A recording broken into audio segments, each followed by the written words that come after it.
Monsoon सत्र और उसका आज 5वां दिन और आज भी विपक्ष के जोरदार हंगामे में लगातार जो सत्र है वो हंगामे की भेंट चढ़ गया। सुबह 11 बजे शुरू हुई लोकसभा की कार्रवाई विपक्ष सांसदों की नारेबाजी और विरोध प्रदर्शन के चलते 2 बजे तक के लिए स्थगित करनी पड़ी। वहीं राज्यसभा में कुछ देर कार्रवाई जब चली, इस दौरान नए सदस्यों को शपथ दिलाई गई, लेकिन उसके बाद विपक्ष ने यहां भी हंगामा शुरू कर दिया और जिसके बाद पहले की कार्रवाई जो थी वो 12 बजे तक के लिए स्थगित करनी पड़ी। और वहीं 12 बजे जब दोबारा कार्रवाई शुरू होती है तो विपक्ष के हंगामे के साथ कार्रवाई सोमवार तक के लिए स्थगित कर दी जाती है। विपक्ष ने बिहार में मतदाता सूची के जो एसआईआर, ऑपरेशन सिंदूर और पहलगाम आतंकी हमले जैसे मुद्दों पर सरकार से जवाब और चर्चा की मांग की। लोकसभा में स्पीकर ओम बिरला ने सदस्यों से शांत रहने की अपील की, लेकिन हंगामा थमने का नाम नहीं ले रहा था। और वहीं सांसदों की कार्रवाई शुरू होने से पहले विपक्षी नेताओं ने संसद के बाहर गांधी प्रतिमा के मकर द्वार तक विरोध मार्च किया और इस दौरान सांसदों ने लगातार नारेबाजी भी की। विपक्षी सांसदों ने लोकतंत्र के खतरे की बात उठाई। हालांकि सरकार ने सभी मुद्दों पर चर्चा की सहमति जताई, लेकिन विपक्ष का आरोप यह है कि उनकी मांगों को अनसुना किया जाता है। विपक्ष के इस हंगामे के चलते महत्वपूर्ण 5वें दिन चर्चा नहीं हो पाई। लोकसभा स्पीकर ओम बिरला ने गतिरोध को दूर करने के लिए थोड़ी देर पहले सर्वदलीय बैठक भी बुलाई, जिसमें दोनों पक्षों के बीच संसद में सोमवार से सुचारू रूप से सदन को चलाने पर सहमति बन गई। अब देखना यह होगा कि क्या सोमवार को सदन सुचारू रूप से चलेगा या विपक्ष अपने रुख को कायम रखेगा। पूरे देश तक उनका मंशा है कि गरीबों को वोटिंग से निकाल देना और वो खुद ये चाहते हैं कि एलाइट लोग ही वोट देना। जब अडल्ट फ्रेंचाइज इस देश में लाया गया, पंडित जवाहरलाल नेहरू जी और डॉक्टर बाबा साहब अम्बेडकर, इन्होंने कहा कि अडल्ट फ्रेंचाइज इस देश के लिए जरूरी है क्योंकि इस देश में पढ़े लिखे लोग कम हैं, खेती बाड़ी के लोग भी कम हैं और बिजनेस करने वाले कम हैं और एम्प्लॉयमेंट भी गरीबों के पास नहीं है। इसीलिए हमको किसी को डिनाई न करते हुए हम लोग उन सभी को पावर देना चाहिए। एक झाड़ू मारने वाला भी हो या इस देश में टाटा, बिरला या अदानी, अंबानी जैसे लोग भी हो, सबको बराबरी का वोटिंग होना चाहिए। ये तरीका ठीक नहीं है। दुनिया का सबसे बड़ा लोकतंत्र है। हमारे पीछे 20-20 लाख लोग बड़ी अपेक्षाओं से सदन को देखते हैं। लोग देखते हैं हमारे मुद्दों पर, हमारे विषयों पर, हमारी आकांक्षाओं, हमारी चिंता पर सदन पे चर्चा होगी। आप तख्तियां लेकर नारेबाजी करते हैं, ये उचित नहीं है। आप सदन नहीं चलाना चाहते, सदन में चर्चा नहीं करना चाहते। नियोजित गतिरोध लोकतंत्र के लिए उचित नहीं है। आप आकर मिले, मैं हर विषय पर चर्चा के लिए आपकी सहमति बनाऊंगा। आप सदन नहीं चलाना चाहते, सदन में चर्चा नहीं करना चाहते।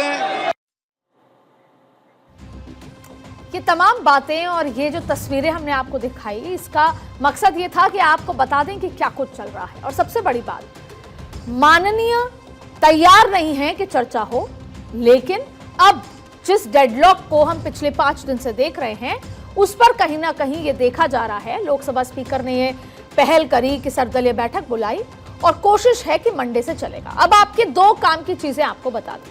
पहला, सोमवार से सत्र चलने की उम्मीद आज जागी है। वजह बता देते हैं, लॉजिकल वजह। पहली वजह यह है कि सोमवार और मंगलवार को वैसे भी लोअर हाउस में पहले और अपर हाउस में बाद में पहलगाम हमले पर चर्चा होनी है और जिसकी मांग लगातार विपक्ष कर ही रहा था, जिस पर सरकार ने सहमति जताई। तो अब सोमवार और मंगलवार को अगर विपक्ष हंगामा करता है तो जाहिर तौर पर उन पर आरोप लगेंगे कि वो केवल हंगामा करता है, चर्चा नहीं चाहता। अब दूसरी काम की बात यही है कि पहलगाम हमले पर चर्चा हो रही है। तो अगर 22 अप्रैल, 7 मई और आज तक आप सभी के मन में कोई सवाल हो, कोई शंका हो, तो सोमवार और मंगलवार को आप भारत 24 जरूर देखिएगा।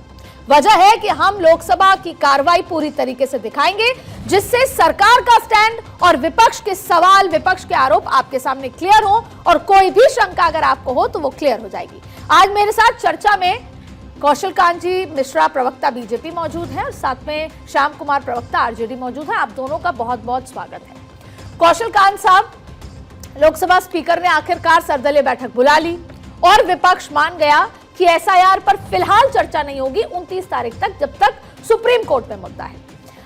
अब पहला मेरा यह सवाल, क्या एसआईआर में कोई गड़बड़ी नहीं? आप ये मानते हैं कि कोई भी गड़बड़ी नहीं, विपक्ष केवल बिना वजह हंगामा कर रहा है, एसआईआर के माध्यम से जो कुछ हो रहा है वो सब ठीक है? एसआईआर के माध्यम से जो हो रहा है वो संवैधानिक संस्था इलेक्शन कमीशन के द्वारा किया जा रहा है। सुप्रीम कोर्ट की मॉनिटरिंग चल रही है, तो हम सबको यही मानना पड़ेगा कि जो हो रहा है ठीक हो रहा है। लेकिन मैं एक चीज़ बड़ा क्लियर कहना चाहूँगा दीदी जी, अभी मल्लिकार्जुन खड़गे जी इतने सीनियर नेता हैं, कांग्रेस के अध्यक्ष हैं, उम्र में भी बहुत बड़े हैं, लेकिन जिस तरीके से वो देश के सामने झूठ बोल रहे हैं कि एसआईआर से गरीबों का वोट काटा जा रहा है, इससे बड़ा झूठ हो सकता है दीदी जी? इलेक्शन कमीशन के रिकॉर्ड, इस इलेक्शन के नहीं, इसके पहले के सब उठा के देख लीजिए। हमेशा ये देखा जाता है कि जो पुअर बस्तियां होती हैं, पुअर प्रोफाइल के लोग होते हैं, उनका वोटिंग परसेंटेज हमेशा रिच प्रोफाइल से कम होता है। तो ये जो झूठ बोल रहे हैं इतने सीनियर लीडर होकर के, क्यों बोल रहे हैं ये तो वही जाने। इससे अदिति जी सिर्फ यही जाहिर हो रहा है, ये बताइए एसआईआर में जिन लोगों के वोट अगर अवैध हैं या जो जाली हैं या जो फर्जी हैं, जब वो कटेंगे तो क्या भारतीय जनता पार्टी के वोट नहीं कटेंगे? जो लोग वोट देते हैं वो देख के तो दिया नहीं जा रहा ना, पर ये केवल भ्रम की स्थिति फैलाना चाहते हैं। ये चाहते हैं कि हमारे देश में वोटिंग राइट उनके हाथ में जरूर रहे जो लोग घुसपैठिए हैं, रोहिंग्या हैं, बांग्लादेशी हैं। ये चीजें खत्म करना पड़ेगा हमें। ठीक है कौशल कांत जी, आपने दो बातें कही, मैं दो बातें कही। एक तो ये कि इलेक्शन कमीशन एक संवैधानिक संस्था है, हमें मानना पड़ेगा।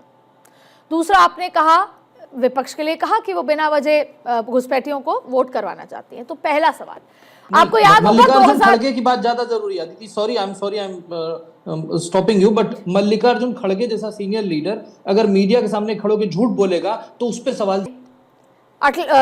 अडवाणी जी ने भी सवाल उठाया था, अडवाणी जी ने ईवीएम पर सवाल उठाया था, और जीवीएल जो आपके हैं, जीवीएल नरसिम्हा साहब, उनकी एक किताब आई थी।